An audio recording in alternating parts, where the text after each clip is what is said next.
Before diving into this incredible story, consider subscribing to the channel and hitting the bell. Every story here has something to say, and you won't want to miss a single one. It was an autumn evening in New York City. The air was crisp, laden with that characteristic pre-winter coolness, mingled with the scent of dead leaves and concrete heated by the setting sun.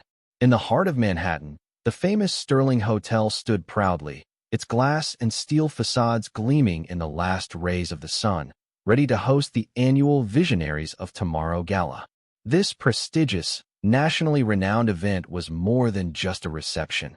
It embodied the elite of innovation, a melting pot where industry leaders, influential philanthropists, renowned artists, and emerging voices gathered to celebrate progress and chart the course for the future. The hotel's gleaming corridors were already alive with elegant excitement, hushed laughter, and lively discussion mingling with the clinking of crystal glasses. Victoria Harris, 38, stood before the imposing doors of Sterling, ready to cross the threshold that symbolized so much effort and sacrifice. As the CEO of a revolutionary artificial intelligence startup, Victoria had worked tirelessly for years to reach this moment, the moment when her voice would be heard, when her expertise would be recognized. Invited as a keynote speaker to discuss innovation and diversity in tech, she represented not only her company, but also a community that is too often overlooked.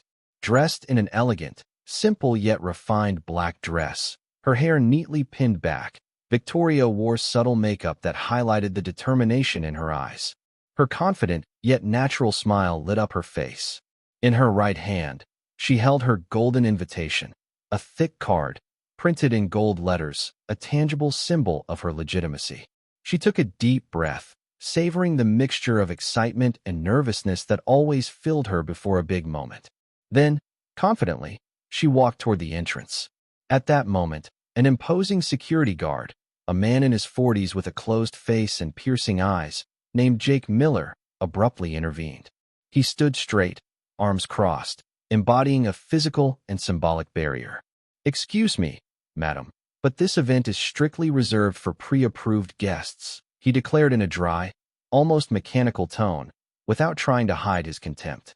Victoria stopped, her gaze falling on the man.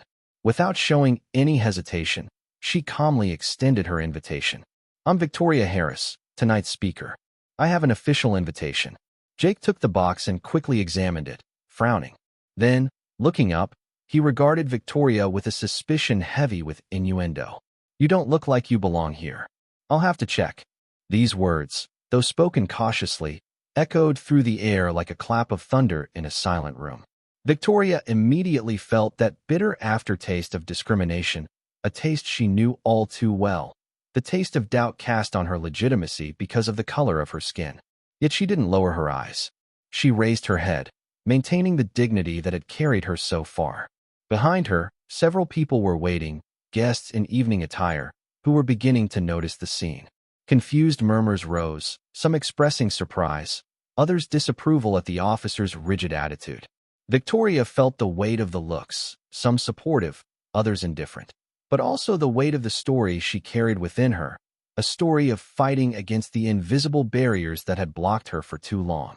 Jake grabbed his walkie-talkie, his jaw clenched, and spoke in a dry, almost mechanical tone, without looking up at Victoria. "Entry control, please confirm. Victoria Harris, tonight's speaker, is she on the final list?" Silence fell for what seemed like an eternity to Victoria. She watched Jake, whose face remained closed, almost impassive. Behind her, a few guests were beginning to turn around, intrigued by the scene unfolding. After several moments, Jake disconnected the connection. He slowly lowered the walkie-talkie and returned to Victoria, his gaze cold. "Sorry, madam. It seems your name is not on the final list. You cannot enter." Victoria felt a weight fall on her chest. Her heart was beating faster, but she remained in control. She blinked, trying to dispel the confusion that was growing inside her.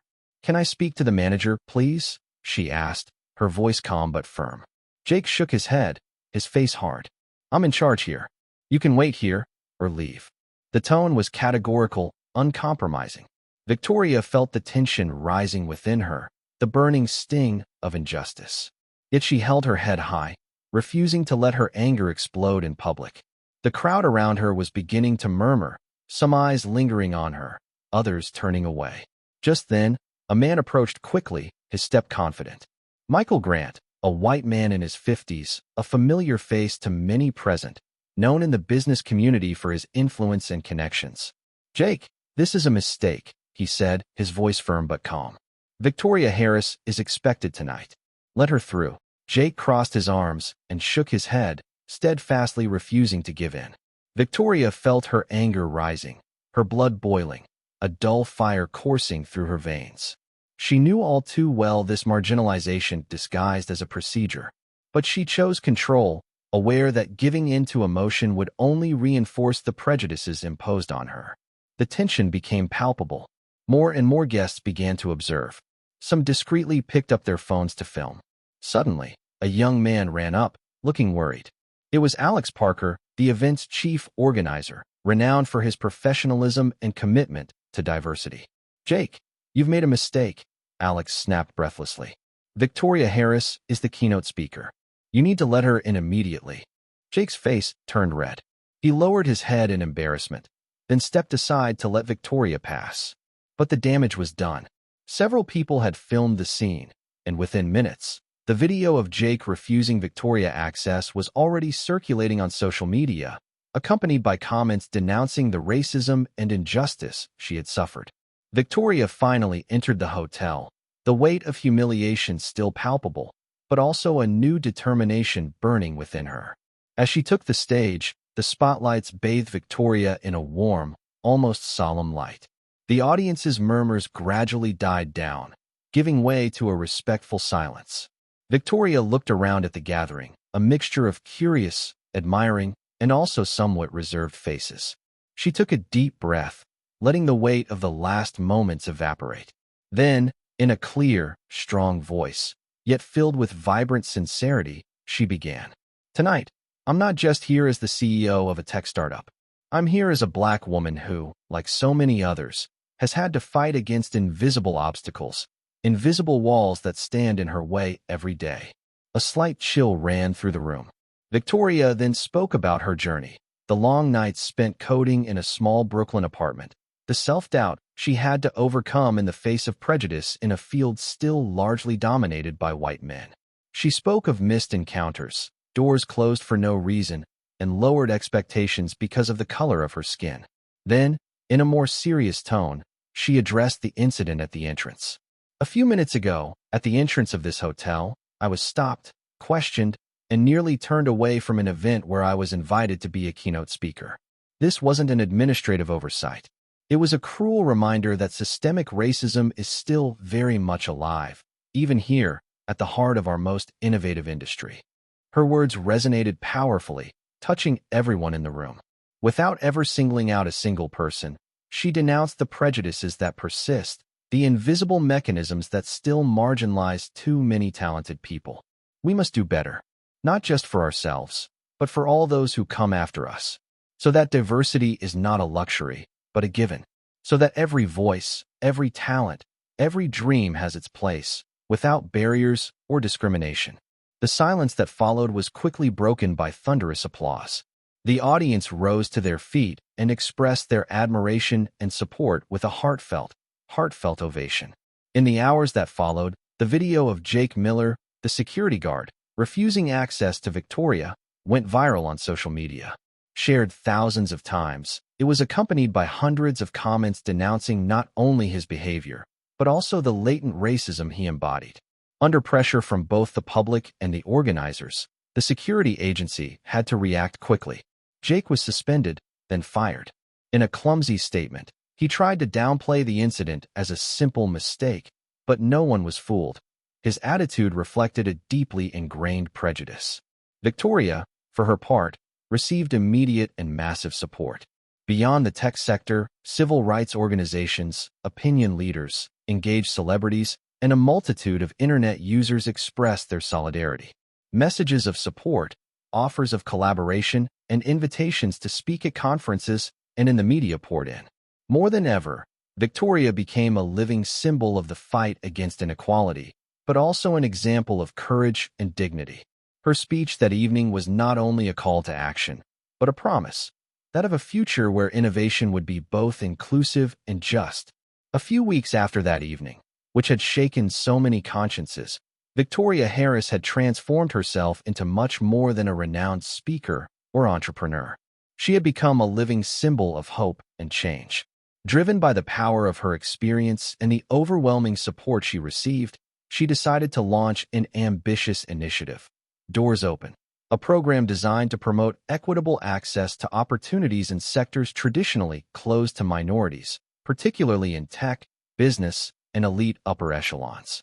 The idea was simple but powerful: to open doors, literally and figuratively, for those the system often left behind. Workshops, conferences, scholarships, mentorships, and above all, a support network to make diversity the norm, not a distant goal. The launch of Doors Open took place in a large, bright room in Manhattan, bringing together young talent, investors, representatives of major companies, and civil rights advocates. Victoria, in her opening remarks, evoked the evening at the Sterling as a pivotal moment, a symbol of what must never happen again, but also of the power of resilience and solidarity. "This initiative is our collective response," she declared with vibrant conviction. "This is not an isolated struggle, but a movement to unlock every door, hear every voice, and give every dream a real chance." Meanwhile, away from the spotlight, Jake Miller, the hard-eyed security guard with his now shattered beliefs, was undergoing an inner transformation. The incident, which made headlines and sparked an outcry on social media, highlighted not only his mistake, but also the unconscious biases he had carried throughout his life.